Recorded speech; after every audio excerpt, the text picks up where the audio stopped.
50,000ची लाच घेताना PSI गजानन जंत्रे व बब्बूभाई चतुर्भुज। रेतीचा जप्त केलेला ट्रक न्यायालयात रिपोर्ट करून सोडवण्यासाठी 50,000ची लाच स्वीकारताना मानवतचे पोलीस उपनिरीक्षक गजानन रामभाऊ जंत्रे व मुदतशीर खान कबीर खान पठाण यांना अँटी करप्शन ब्युरोने रंगेहात पकडून 21 मे रोजी गजाआड केले आहे। तक्रारदाराचा रेती वाहतूक करणारा ट्रक व त्याच्या चालकास रेतीचे वाहतूक करताना पकडण्यात आले होते।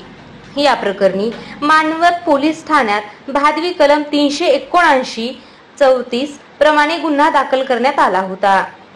सदर गुन्ह्यातील जप्त ट्रक सोडवण्यासाठी न्यायालयात रिपोर्ट सादर करण्याकरता मानवतचे पोलीस उपनिरीक्षक गजानन जंत्रे यांनी तक्रारदाराकडे 1 लाख रुपयांची मागणी केली होती, पण एवढे पैसे देण्याची इच्छा नसल्याने तक्रारदाराने 19 मे 2024 रोजी परभणीच्या अँटी करप्शन कार्यालयात रितसर तक्रार केली।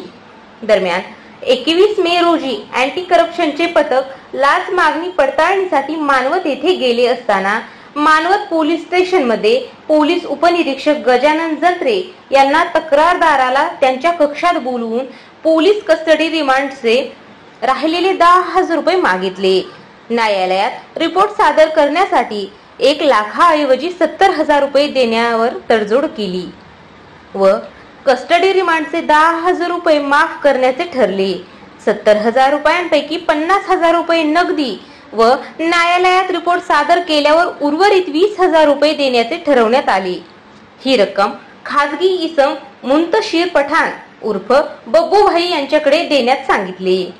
दरम्यान अँटी करप्शन ब्युरोच्या पथकाने सापळा रचला तेव्हा मोटारसायकलवरून आलेला पठाण याने 50,000 रुपये स्वीकारले आणि रक्कम घेऊन तो पळून गेला। पोलिसांनी आरोपी पठाण याचा मानवत शहरात शोध घेऊन शिताफीने त्याला ताब्यात घेतले। त्यानंतर आरोपी पोलीस उपनिरीक्षक गजानन जंत्रे यांनाही अँटी करप्शनच्या पथकाने ताब्यात घेतले।